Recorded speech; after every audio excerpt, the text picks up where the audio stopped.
Hello everyone, this is Banter Bill, and welcome to Ascalonian Catacombs, Path 1 Dungeon Guide. This is not a speedrunning guide, but a guide meant for those who are new to the dungeon, or for those who need a refresher.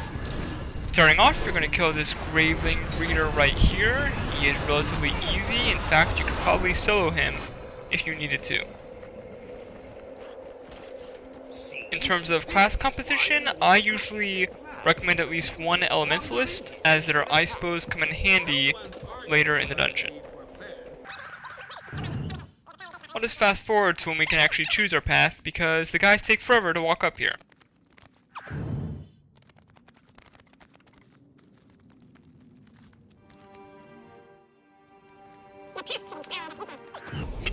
And there we go, we'll choose path 1 and head down to our first boss. Made the right choice. Sometimes a Graveling nest spawns here, you can just run right past it. I've learned of several scepters hidden Be away careful in for the these traps here. Let's go. I'll guide you. If you walk through 2 of these traps, they could down you. And then for the first boss, we're going to stack right here.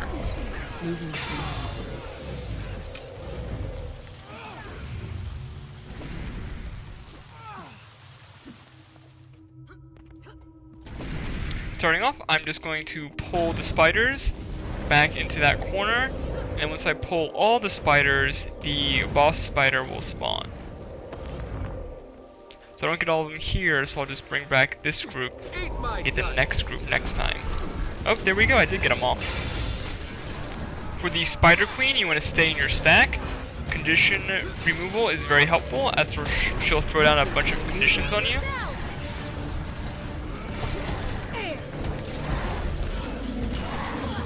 And then once she is in this corner, you can just DPS her down. If you choose to fight her in the main arena, she has a ranged attack, which hurts a lot. So if you do fight her in the main arena, that's fine. I just recommend you do not get hit by her ranged attack. If you fight her in melee, she won't use her ranged attack. Feel Grim's icy embrace.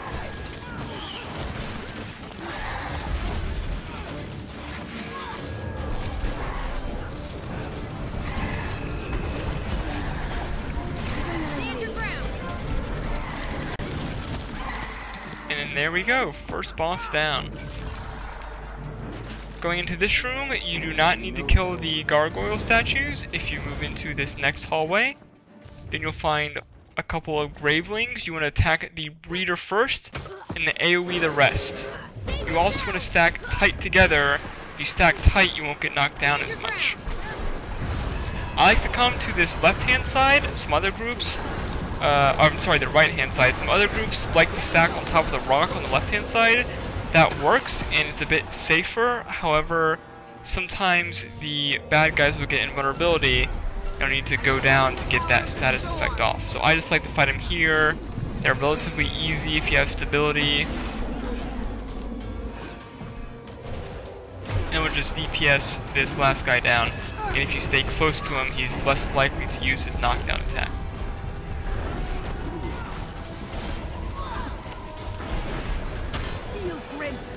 Alright, 2 quick champion chests. Then we have to get through this pathway of traps. Relatively straightforward, just don't get hit like I did right here. If one person reaches it to the end, they can turn off all the traps.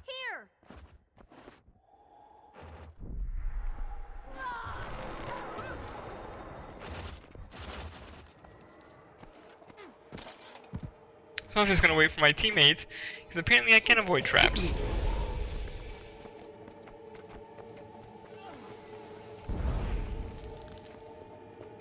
Need help here.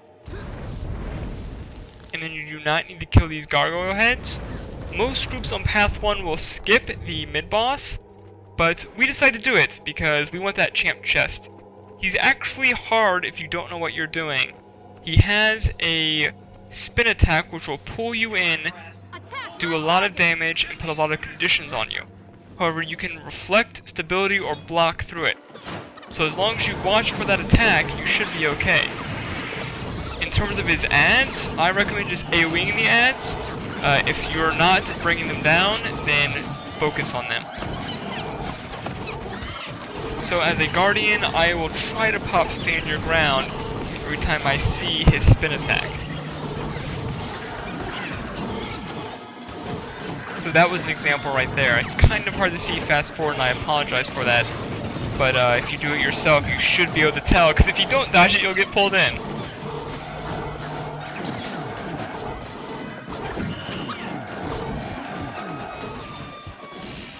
And there we go.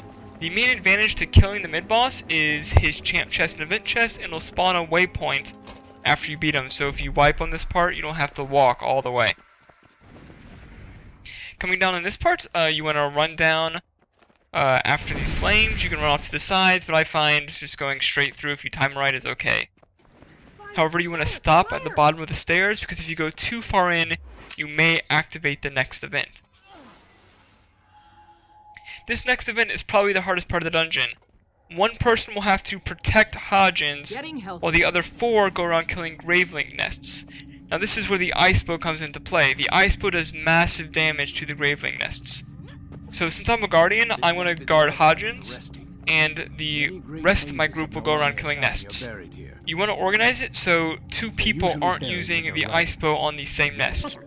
So we're going to alternate ice bow 4 between the 2 nests. You just want to organize, okay, I'll take the first nest, and the next guy will take the second nest. If you're the person guarding, you want to stand on this side of the table. You do not want to go near Hodins, because then the adds may hit Hodins. If you're a person killing Graveling nests, do not go behind the desk, because you'll just put the Gravelings on Hodins.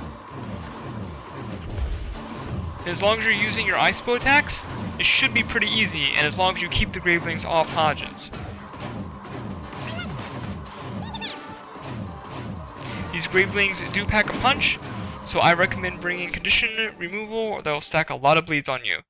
The archives say there's a hidden switch that will let us into the weapons storeroom.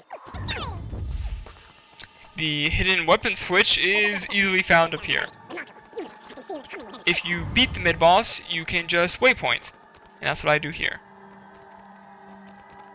So let's say you skipped the mid-boss. In that case, you would not go through the middle, you would go around in the route I'm taking.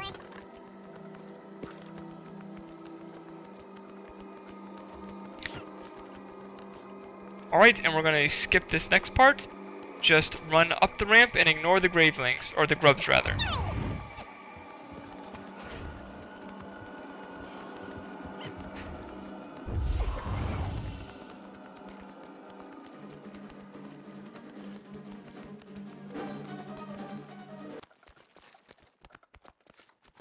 This next part may also be difficult if you don't know what you're doing.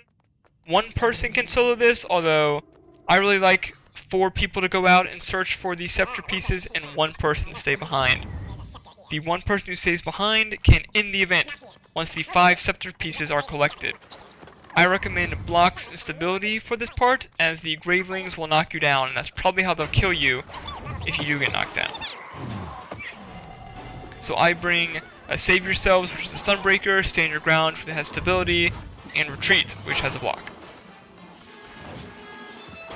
Then once you collect all 5 scepter pieces, you want to head to the back of the room to get out of combat. The scepter pieces are located around clumps of Gravelings, so that's how to find them. Unfortunately, holding down control will not indicate where the scepter pieces are. So you'll have to find them by their glowing aura and the massive Gravelings around.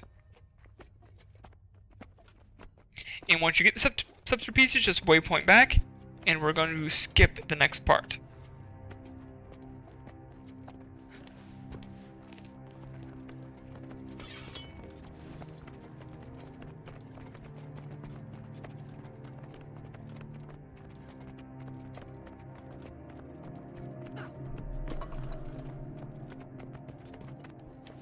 So I want to bring Retreat to give my teammates some block and swiftness before we start this.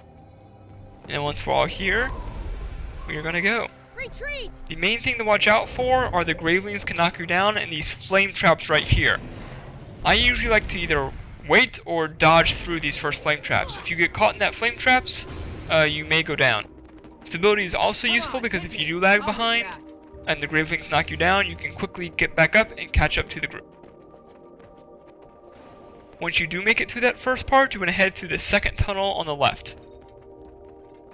I like taking the second tunnel because the gravelings will de-aggro once we get through the tunnel and head forward to the right. I could outrun a centaur.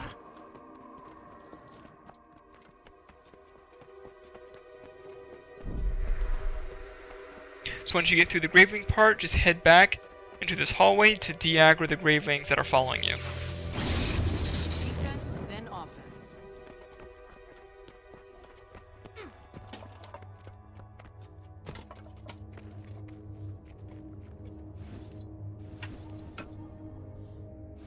For this last boss, I recommend a range set if you're new, although you can fight him in melee if you want to.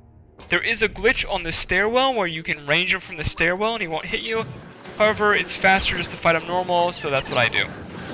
The main gimmick to this boss is to not get hit by his massive breath of doom and to lure the adds into these fire fields. The adds will instantly die if they run into a fire field. If you stand in a fire field, it doesn't hurt that much, you just get burned. In terms of skills, I recommend stability and stump breakers because these gravelings will knock you down if they catch you.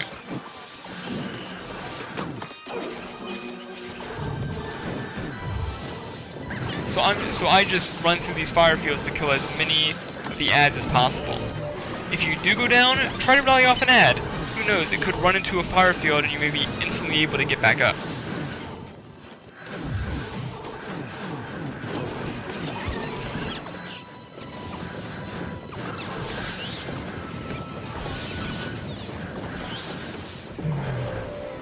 Also, if you do get hit by the breath, watch out for the confusion. I just don't attack if I get hit by that confusion. And I'm the only teammate left, and I finished the boss. And that's it. Once you beat the boss, collect the champ chest and event chest, and you're done. Thanks for watching. We'll guard the entrance.